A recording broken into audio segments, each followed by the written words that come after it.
to have Ali on the stage with me, who's a dear friend and COO of Our Place. And if you don't know Our Place, these are some really good-looking cookware. Our kitchen is full of their cookware and appliances. So I'm pretty excited to chat here with Ali, and he's looking good as well with these great glasses and the blazer. So, Ali, let's get into it. Sure. Why don't we get a quick intro from you? What do you oversee at Our Place, and what's your role? Of course. So firstly, thank you so much for having me. It's an honor to share the stage with the great Divey Gulati. And tell the Our Place story. My name is Ali Shahid. I'm the Chief Operating Officer at Our Place, which is a kitchenware company based out of Los Angeles, California. And Our Place's focus is on non-toxic, clean, beautiful cookware and appliances. We serve customers in 5 countries, so the US, Canada, UK, Australia, and France. And ShipBob, thank you, has been an integral partner in our growth story. The company started operations 7 years ago. I have been at Our Place for 6 out of those 7 years. So I've seen this movie from almost the very beginning. The second part of your question was, what do I oversee?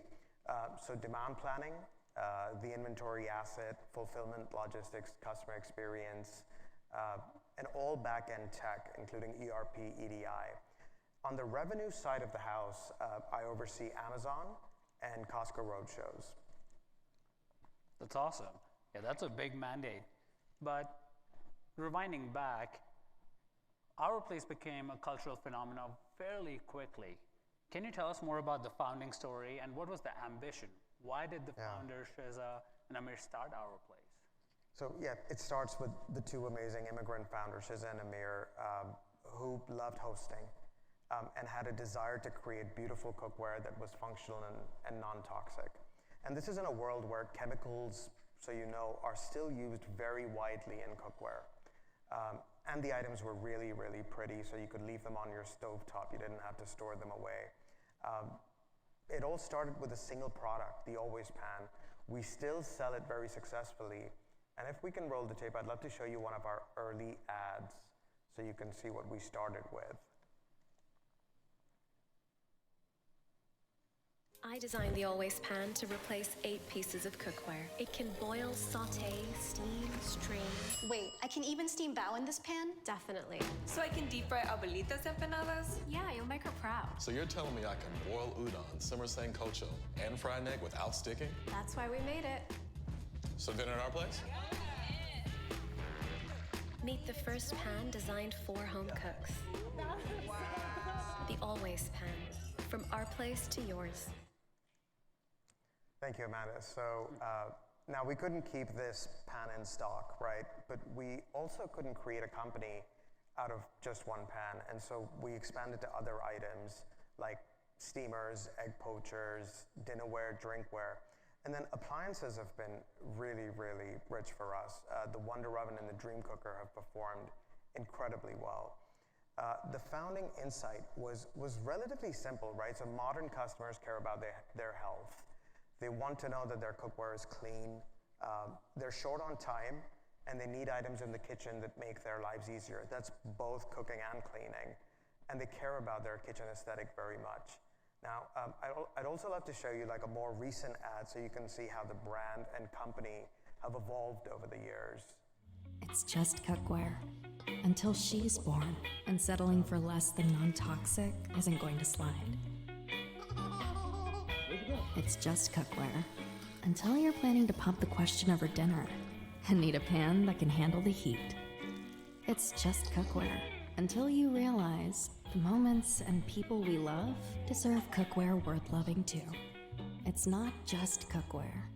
It's Our Place. Thank you.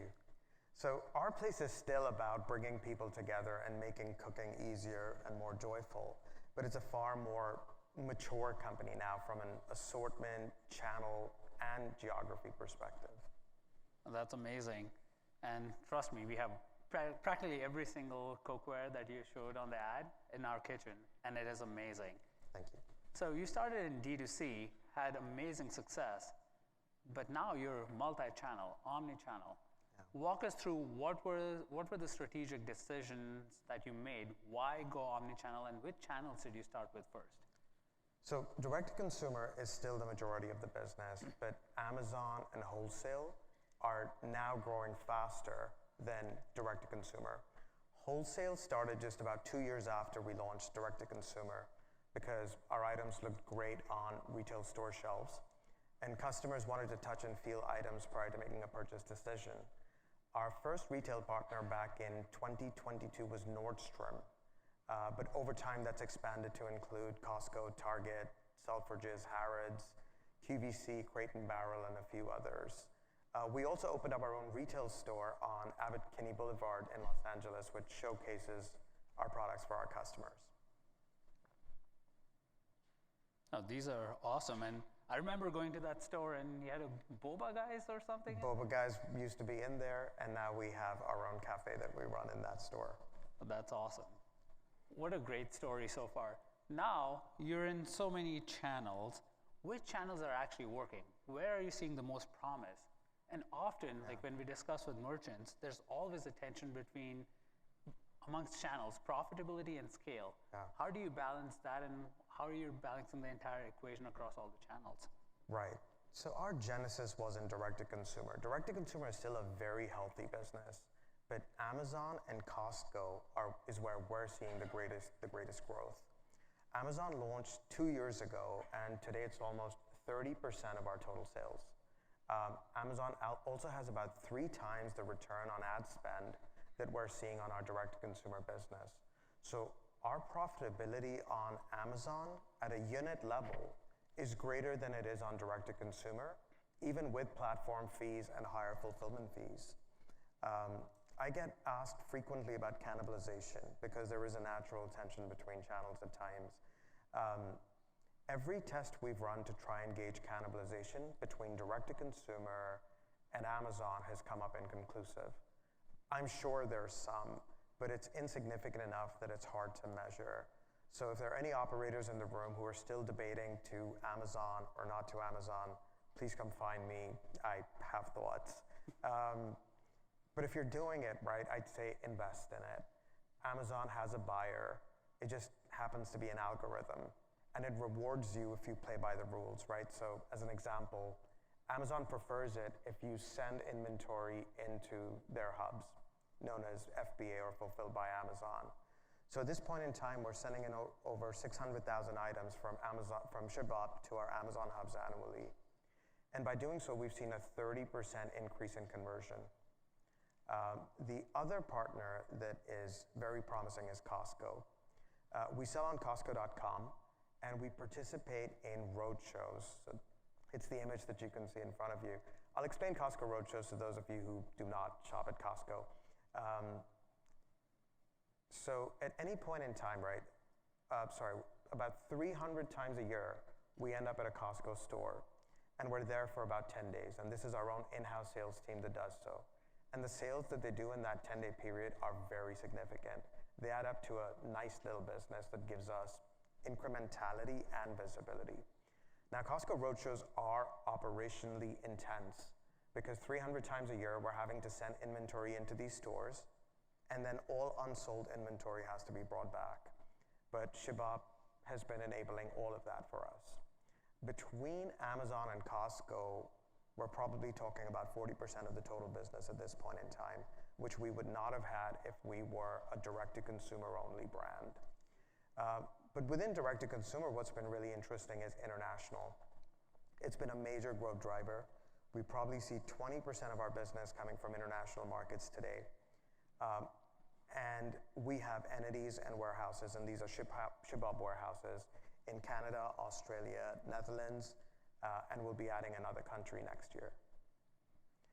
And the same ERP integration, for those of you who may be wondering to go overseas, the same integration that you may have with ShipBob in the US will work in global markets, even if you have a different entity overseas.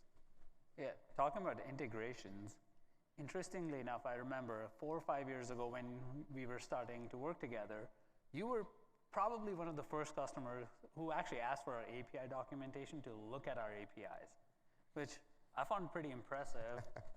because that's not very often. Now it's more common, but 5 years ago, very few people asked. So how are you using technology internally at Our Place to run your operations, and how has it changed as you've scaled over the years? Yeah. So any direct-to-consumer tech stack is a set of puzzle pieces, right? And they have to fit together. And if any one of these tools don't work well with our workflows, or if they don't play nicely with each other, they have to be replaced, right? And to work together, they need APIs. And so APIs still matter in this new AI world. And you're exactly right. We did vet the ShipBob API library, which at the time was unmatched, and I'm sure it still is. But it's sure, they help us pull reporting data, and they help us trigger actions between systems. But the greatest value has always been in aggregating data out of these systems to feed the architecture, which ends up being the foundation for everything we build, right? So there's a very, very flexible tech foundation underneath the business. If Our Place decided tomorrow that we're getting into grocery items, or we're selling furniture, dining tables, anything, we may have some work to do, but the underlying technology will support that shift within weeks, not months. The other piece of technology that's become an integral part of our operating rhythm are Slack alerts, right? So they allow us to identify exceptions, which end up guiding what we work on every day. I'll give you some examples. So if the average order value on Shopify falls below a certain threshold, I get an alert. If a container is at the port and has to be picked up, there's another alert. If a container is due back at the port, there's another one. If a PO is written over a certain dollar threshold, I'd like to be notified. A possible fraudulent order comes our way, we will hold it and release it, but it'll be an alert. And here's an interesting one. If a warehouse worker at ShipBob picks a box that is too large for the items that they are packing, we get an alert. Because we don't want to ship air, I'm guessing you don't either. Now, it may seem anxiety-inducing to receive as many alerts as we do, but they do give us peace of mind, right? They keep us focused and accountable. And the tech and architecture, they truly are great, and they enable some amazing people. A few of us in the audience have come across Our Place's Director of Fulfillment and Logistics, Ms. Darlene Yu, who's in the audience. Now, her small team manages 1 million parcels a year, 1,000 containers inbound, and at least as many transfers to Amazon and B2B partners across 8 warehouses in 5 countries. And Dee only has 2 team members in the United States, right? But her secret weapon is her tech and data partner, who exclusively focuses on her workflows and builds automations and alerts, or whatever her team needs, right? So the tech vision and tooling end up having a huge impact on risk management, on how the work gets done, and on employee engagement, in my opinion. Yeah, no, awesome. And for what it's worth, Ali did tell me that he is not getting a whole lot of alerts about over-packaging anymore. That is correct. That is being fixed. ShipBob has fixed it, so not being used anymore. Thank you, Melissa.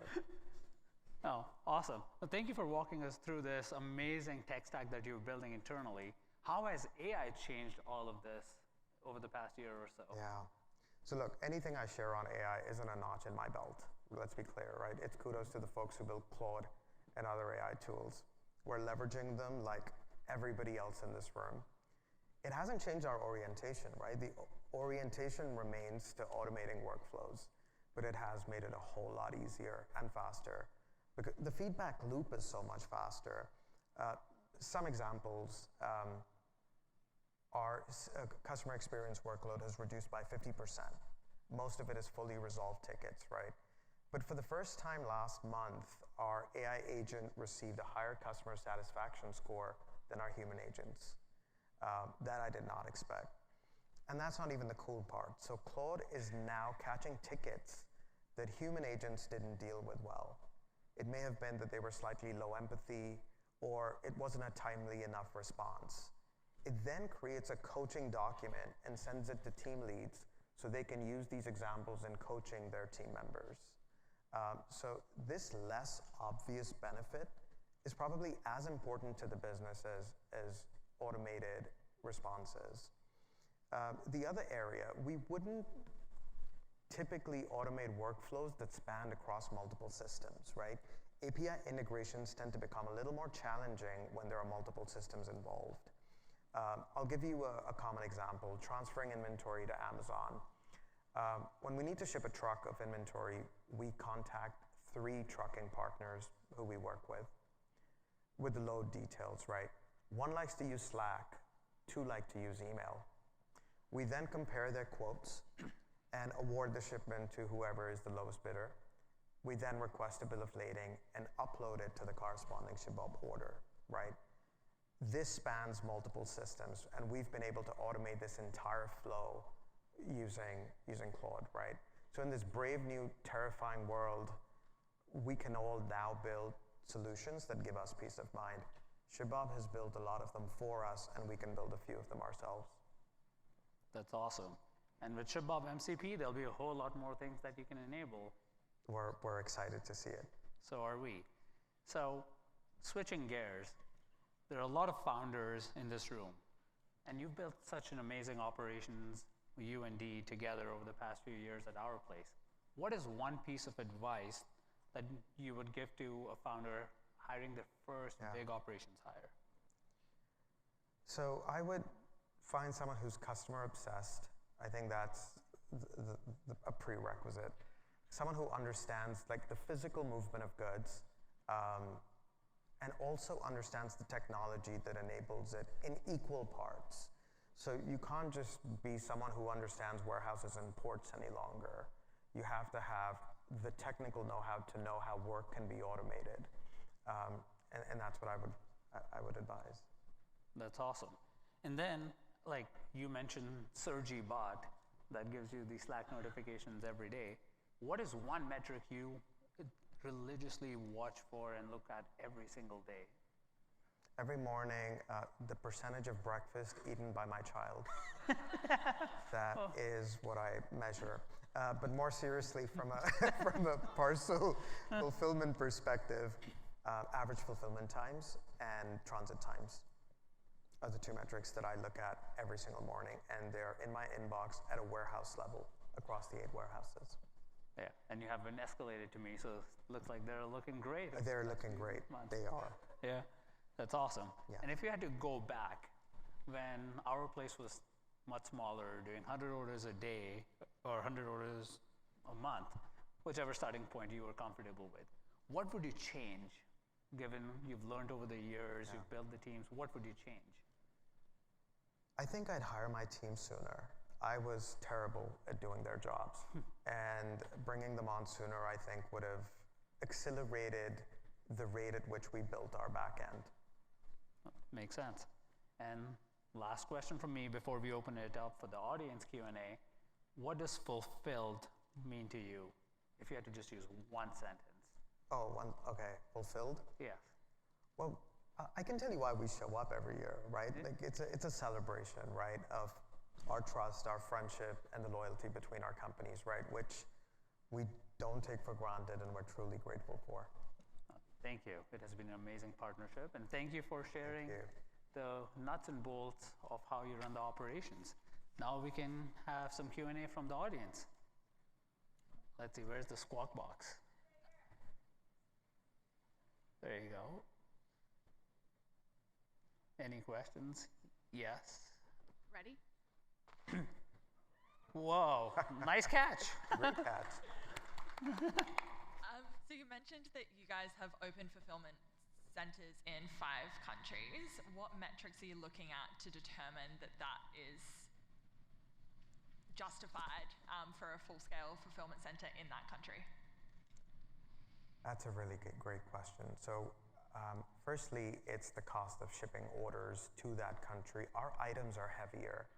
So our average parcel is over 10 pounds. And so shipping it overseas is going to be incredibly expensive. And then we have duties and tariffs, which will be applied on the selling price of the item if we do not have a warehouse in market. If we have a warehouse in market, we just have to pay the duties and tariffs on the cost basis of the item.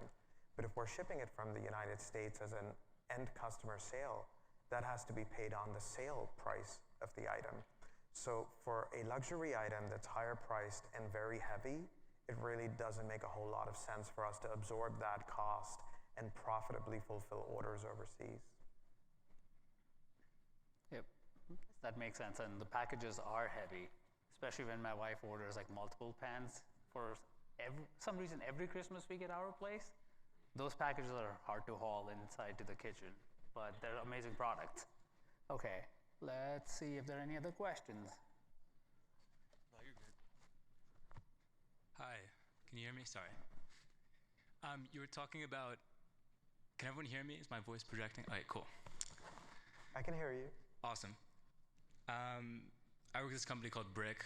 We sell a product D2C, and we recently launched on Amazon. And what you were talking about resonated. There's a conversation in the company of how we think about balancing traffic through a channel that has a lower margin. You said you look at the contribution margin by channel. And I get that the ads you spend on Amazon appear to be incredibly effective. But I imagine if you're also spending ads on Meta, like some of those customers will see it and they'll go to Amazon. And so I would think you'd have to look at the contribution margin holistically. Is that something you do as well when you're thinking about, you know, what the trade-offs are of sending traffic to Amazon unfettered? Yes, so that's a very thoughtful question. You're exactly right. Customers will find us on TikTok, they will see ads on Meta, and they may come to Amazon and purchase. However, when we first launched on Amazon, we didn't launch all our SKUs. We kept some SKUs or some colors out of Amazon to try and see what impact that would have on our direct-to-consumer sales. And so as we ran our tests, we didn't see, we would go on sale on Amazon and it wouldn't impact our sales on direct-to-consumer. Or we would go to sale on our direct-to-consumer site and we wouldn't see a blip in our sales on Amazon. And that gave us more confidence that even though, yes, there are customers who are finding us in different places and then making a purchase decision wherever they'd like to purchase, we're not seeing a whole lot of cannibalization per se. On the contribution margin front, yes, we look at the contribution margin at a country level, and then we look at unit economics at a channel level. So from a unit economics perspective, we are far more profitable on Amazon, but you're exactly right. Some of our direct-to-consumer marketing spend should likely be attributed to Amazon. But at the end of the day, an Amazon click will cost us $1, whereas a Meta click may cost us $4 or $5. And so it's very difficult for the direct-to-consumer side to be as efficient as Amazon when the cost per click is so much lower on Amazon. Got it. And then one quick follow-up. You said you were sending to FBA and you saw a 30% increase in conversion. Are you saying to FBA versus FBM? I wanted to make sure I understood. That's exactly right. Okay, yeah. And I ran this test personally multiple times because I couldn't quite believe what I was seeing with the results. But yes, and I have dear friends who tell me that they have had the opposite experience where they are seeing just marginally more sales with FBA versus FBM. But for us, multiple tests have confirmed that we're seeing about a 30% lift when Amazon holds and ships the inventory. Yeah, that makes a lot of sense. The incrementality piece and coming to the conclusion that cannibalization was pretty limited, I don't know, that's the most interesting to me. It's super surprising. Yeah. Good question. Great questions. I think we have time for one more. Any other questions? Well, I'll ask a question. Sure. With Amazon and D2C. Do you have the full catalog available both on Amazon and D2C, or are there some differences? There are some differences. So Amazon is a far more limited catalog than our direct-to-consumer. Given that we have to send items in, it only makes sense if it's an item that has some sales velocity on Amazon. So appliances, as an example, end up doing far better on Amazon than they do on direct-to-consumer. Appliances account for almost 50% of our sales on Amazon, as opposed to just 30%, I would say, on our direct-to-consumer. So there are definitely some differences between what customers purchase on Amazon, and then we adjust the catalog on the basis of those customer preferences. That's awesome. Well, Is that a company position or an Amazon mandate? That's a company position. We could list as many items on Amazon as we like, but having to manage the inventory of those items gets a little tedious. What we will do at times is have FBM listings for items that don't have high sales velocity, and then we'll have FBA listings for the items that do have very high sales velocity. But we still wouldn't make the entire catalog live because we wouldn't be able to put any real advertising behind it if it's not a high-selling product, fast-selling product.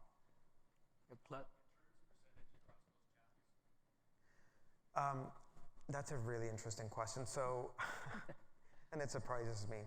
It's at parity, but there's a difference. With Amazon, you only get 30 days to return, and our own policies give you 100 days to return an item, and then you have a warranty that doesn't expire for a year, 3 years, or lifetime, depending on the item.